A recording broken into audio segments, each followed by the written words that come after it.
Gaza Strip, a siege which itself has been described by the director of UNRWA Affairs in Gaza as a silent killer of people. As the Committee on the Elimination of Racial Discrimination warned on December 21st, hate speech and dehumanizing discourse targeted at Palestinians is raising severe concerns regarding Israel and other states' parties' obligation to prevent crimes against humanity and genocide in the Gaza Strip. This warning has been followed by a succession of warnings, including by 37 United Nations special rapporteurs, of the failure of the international system to mobilize to prevent genocide in Gaza. Today, we are joined in court by representatives of the Palestinian state, the Palestinians who work in the fields of human rights, including residents of Gaza who were in Gaza just a few days ago. They are some of the lucky ones who managed to get out of Gaza. Their future and the future of their fellow Palestinians who are still in Gaza depend on the decision this court will make on this matter. With the leave of the court, I now call upon His Excellency, Mr. Ronald Lamola, Minister of Justice of the Republic of South Africa, to make South Africa's substantive opening remarks. I thank the agent of South Africa for his statement, and I now invite the Minister of Justice and Correctional Services for the Republic of South Africa, His Excellency Mr. Ronald Lamola, to take the floor. You have the floor, Excellency. Thank you, Madam President, and distinguished members of the court. It is an honor for me to stand in front of you on behalf of the Republic of South Africa on this exceptional case. In extending our hands across the miles to the people of Palestine, we do so in full knowledge that we are part of a humanity that is at one. These were the words of our founding president, Nelson Mandela. This is the spirit in which South Africa acceded to the Convention on the Prevention and Punishment of Crime of Genocide in 1998. This is the spirit in which we approach this court as a contracting party to the Convention. This is a commitment we owe to the people of Palestine and Israelis alike. As previously mentioned, the violence and the destruction in Palestine and Israel did not begin on the 7th of October 2023. The Palestinians have experienced systematic oppression and violence for the last 76 years. On 6 October 2023 and every day since October the 7th, 2023. In the Gaza Strip, at least since 2004, Israel continues to exercise control over the airspace, territorial waters, land crossing, water, electricity, and civilian infrastructure, as well as over key government functions. Entry and exit by air and sea to Gaza is strictly prohibited, with Israel operating the only two crossing points. Given that continuing effective control by Israel and over the territory of Gaza, Israel is still considered by the international community to be under belligerent occupation by Israel.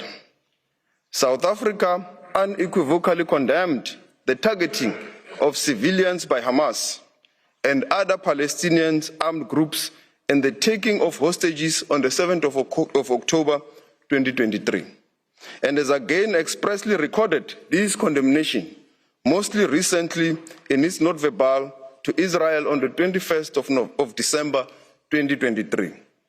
That said, no armed attack on a state territory, no matter how serious, even an attack involving atrocity crimes, can provide any justification for or defense to breaches to the Convention, whether as a matter of law or morality.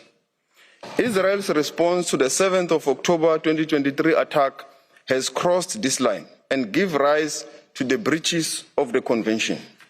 Faced with such evidence and our duty to do what we can do to prevent genocide As contained in Article 1 of the Convention, the South African government initiated this case. South Africa welcomes the fact that Israel has engaged with the case in order to have the matter resolved by the court, after careful and objective consideration of the facts and submission put before it, as the parties to the convention have intended. This hearing is concerned with South Africa's request to the court for the indication of provisional measures and will necessarily have a narrow and particular focus. I invoke the words of Martin Luther King when he said, "The arch of the moral of the universe is long, always bending towards justice." South Africa's case will be presented by a team of 6 legal counsels, comprising of Dr. Adila Hasim, Mr. Tembeka Ngcukaitobi, Professor John Dugat, Ms. Blim Licron, Mr. Max du Preez, and Professor Vaughan Low. Dr. Adila Hasim, Senior Counsel, will provide an overview of the risk of genocidal acts in the perpetual vulnerability to acts of genocide. Mr. Tembeka Ngcukaitobi, Senior Counsel, will examine Israel's alleged genocidal intent. Professor John Dugat, Senior Counsel, will focus on the prima facie jurisdiction. Professor Max du Preez, Senior Counsel, will discuss the various rights currently under threat. Blinny Crowell, King's Counsel, will present the argument of agency and potential irreparable harm. And Professor Vaughan Low, King's Counsel, will speak on the provisional measures. I now request, Madam President, the court to call on Dr. Hasim. I thank you. His Excellency, Mr. Lamola, and I now invite Ms. Adila Hasim to address the court. You have the floor, madam.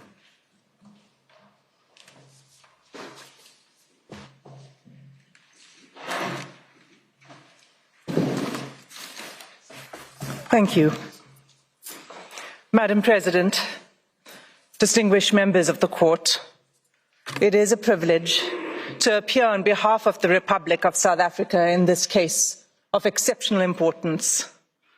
It's a case that underscores the very essence of our shared humanity as expressed in the preamble to the Genocide Convention.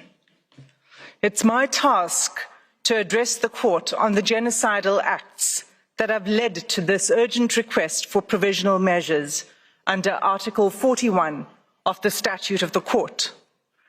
South Africa contends that Israel has transgressed Article 2 of the Convention by committing actions that fall within the definition of genocide. The actions show a systematic pattern of conduct from which genocide can be inferred. Allow me to place these acts in context. Gaza is one of the 2 constituent territories of the occupied Palestinian territories, occupied by Israel since 1967. It is a narrow strip of approximately 365 square kilometers, as depicted in the map now displayed.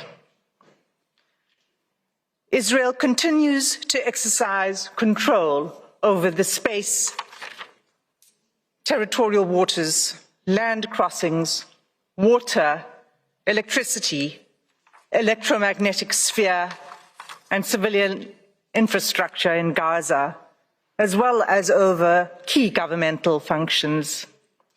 As the Honourable Minister has said, entry and exit by air and sea to Gaza is prohibited, with Israel operating the only 2 crossing points. Gaza, which is one of the most densely populated places in the world, is home to approximately 2.3 million Palestinians, almost half of them children. For the past 96 days, Israel has subjected Gaza to what has been described as one of the heaviest conventional bombing campaigns in the history of modern warfare.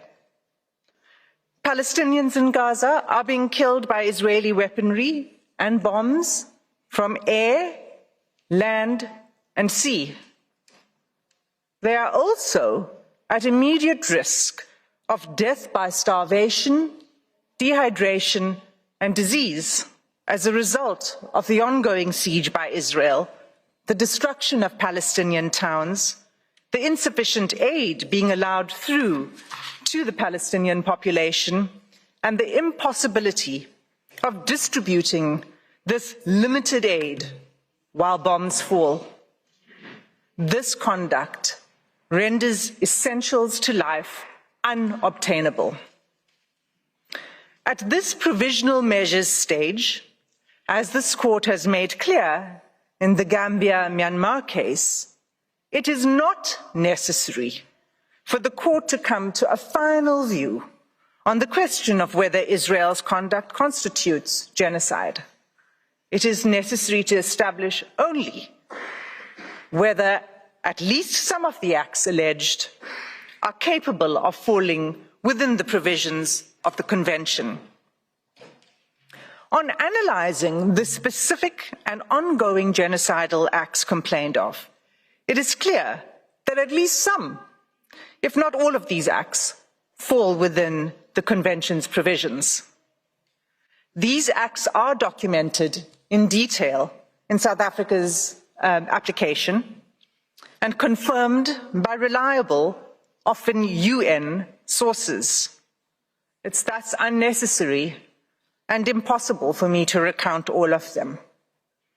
I will highlight only some in order to illustrate the pattern of genocidal conduct. The UN statistics that are relied upon are up to date as of 9 January 2024. In South Africa's oral submissions, we will illustrate the facts that we rely on with limited use of audiovisual material. Madam President, we do so with restraint and only where necessary, and always with respect to the Palestinian people.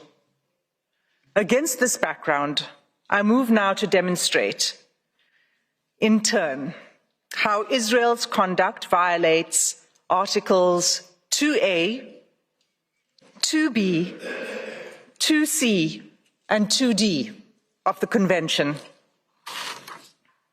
The first genocidal act committed by Israel is the mass killing of Palestinians in Gaza, in violation of Article 2A of the Genocide Convention. As the UN Secretary General explained 5 weeks ago, the level of Israel's killing is so extensive that nowhere is safe in Gaza.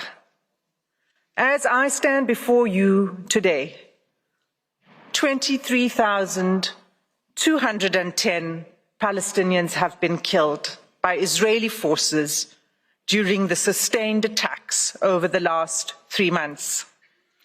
At least 70% of whom are believed to be women and children. Some 7,000 Palestinians are still missing, presumed dead under the rubble.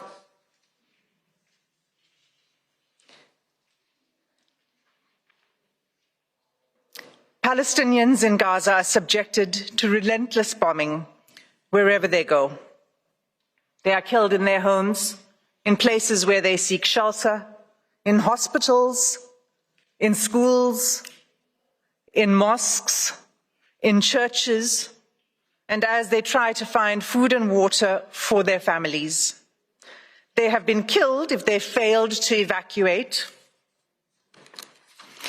In the places to which they have fled, and even while they attempted to flee along Israeli-declared safe routes. The level of killing is so extensive that those whose bodies are found are buried in mass graves, often unidentified. In the first 3 weeks alone, following 7 October, Israel deployed 6,000 bombs per week. At least 200 times it has deployed 2,000-pound bombs in southern areas of Palestine designated as safe. These bombs have also decimated the north, including refugee camps. 2,000-pound bombs are some of the biggest and most destructive bombs available. They are dropped by lethal fighter jets that are used to strike targets on the ground by one of the world's most resourced armies. Israel has killed an unparalleled and unprecedented number of civilians, with the full knowledge of how many civilian lives each bomb will take. More than 1,800 families, Palestinian families in Gaza, have lost multiple family members, and hundreds of multi-generational families have been wiped out, with no remaining survivors. Mothers, fathers, children, siblings, grandparents, aunts, cousins, often all killed together. This killing is nothing short of destruction of Palestinian life. It is inflicted deliberately. No one is spared, not even newborn babies. The scale of Palestinian child killings in Gaza is such that UN chiefs have described it as a graveyard for children. The devastation, we submit, is intended to and has laid waste to Gaza beyond any acceptable legal, let alone humane, justification. The second genocidal act identified in South Africa's application is Israel's infliction of serious bodily or mental harm to Palestinians in Gaza in violation of Article 2B of the Genocide Convention.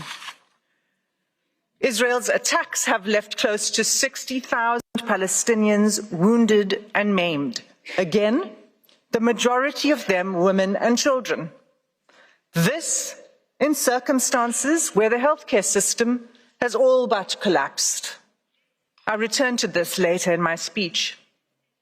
Large numbers of Palestinian civilians, including children, are arrested, blindfolded, forced to undress, and loaded onto trucks taken to unknown locations. The suffering of the Palestinian people, physical and mental, is undeniable. Turning to the third genocidal act under Article 2C. Israel has deliberately imposed conditions on Gaza that cannot sustain life and are calculated to bring about its physical destruction. Israel achieves this in at least 4 ways. First, by displacement. Israel has forced the displacement of about 85% of Palestinians in Gaza. There is nowhere safe for them to flee to. Those who cannot leave or refuse to be displaced have either been killed or at extreme risk of being killed in their homes. Many Palestinians have been displaced multiple times as families are forced to move repeatedly in search of safety. Israel's first evacuation order on 13 October required the evacuation of over 1 million people, including children, the elderly, the wounded, and infirm. Entire hospitals were required to evacuate, even newborn babies in intensive care. The order required them to evacuate the north to the south within 24 hours. The order itself was genocidal. It required immediate movement, taking only what could be carried, while no humanitarian assistance was permitted, and fuel, water, and food, and other necessities of life had deliberately been cut off. It was clearly calculated to bring about the destruction of the population. For many Palestinians, the forced evacuation from their homes is inevitably permanent.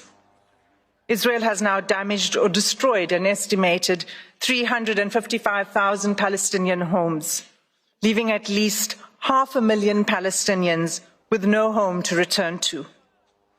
The Special Rapporteur on the Human Rights of Internally Displaced Persons explains that houses and infrastructure, I quote, have been razed to the ground, frustrating any realistic prospects for displaced Gazans to return home, repeating a long history of mass forced displacement of Palestinians by Israel. There is no indication at all that Israel accepts responsibility for rebuilding what it has destroyed. Instead, the destruction is celebrated by the Israeli army. Soldiers film themselves joyfully detonating entire apartment blocks and town squares, erecting the Israeli flag over the wreckage, seeking to re-establish Israeli settlements on the rubble of Palestinian homes, and thus extinguishing the very basis of Palestinian life in Gaza. Second, together with the forced displacement, Israel's conduct has been deliberately calculated to cause widespread hunger, dehydration, and starvation. Israel's campaign has pushed Gazans to the brink of famine. An unprecedented 93% of the population in Gaza is facing crisis levels of hunger. Of all the people in the world currently suffering catastrophic hunger, more than 80% are in Gaza.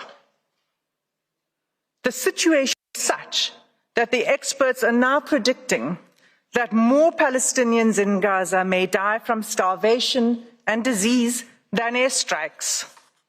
And yet Israel continues to impede the effective delivery of humanitarian assistance to Palestinians, not only refusing to allow sufficient aid in, but removing the ability to distribute it through constant bombardment and obstruction.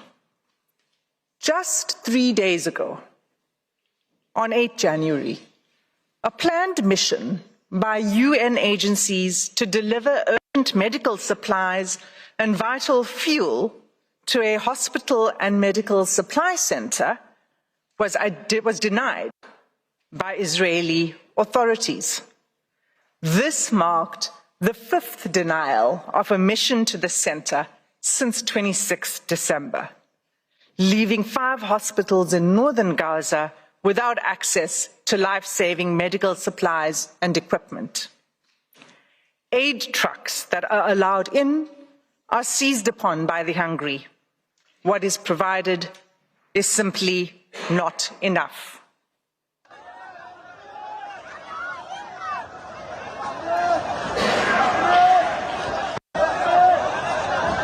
Madam President, members of the court, this is an image of an aid truck arriving in Gaza. Third, Israel has deliberately inflicted conditions in which Palestinians in Gaza are denied adequate shelter, clothes, or sanitation. For weeks, there have been acute shortages of clothes, bedding, blankets, and critical non-food items. Clean water is all but gone, leaving far below the amount required to safely drink, clean, and cook. Accordingly, the WHO has stated that Gaza is experiencing soaring rates of infectious disease outbreaks.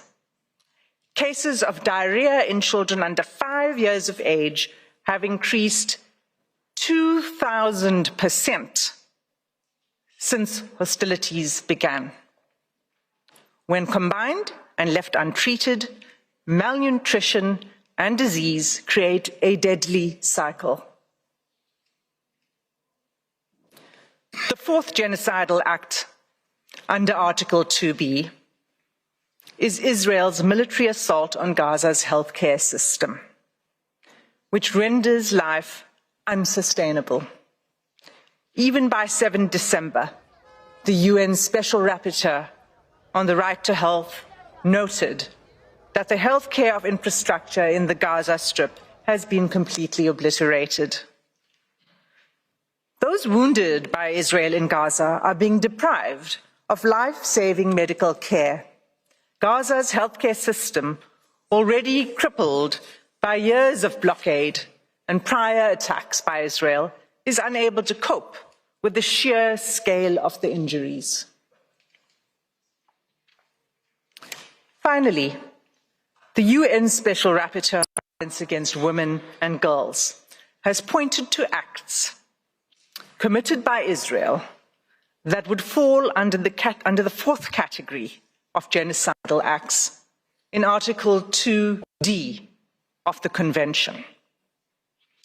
On 22 November, she expressly warned the following: the reproductive violence inflicted by Israel on Palestinian women, newborn babies, infants, and children could be qualified as acts of genocide under Article 2 of the Genocide Convention, including imposing measures intended to prevent births within a group.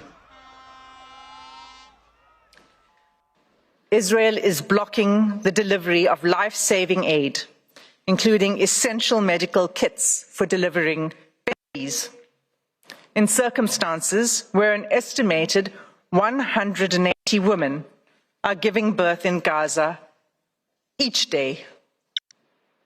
Of these 180 women, the WHO warns that 15% are likely to experience pregnancy or birth-related complications and need additional medical care.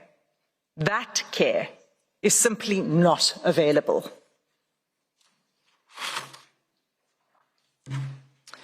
In sum, Madam President, all of these acts, individually and collectively, form a calculated pattern of conduct by Israel, indicating a genocidal intent.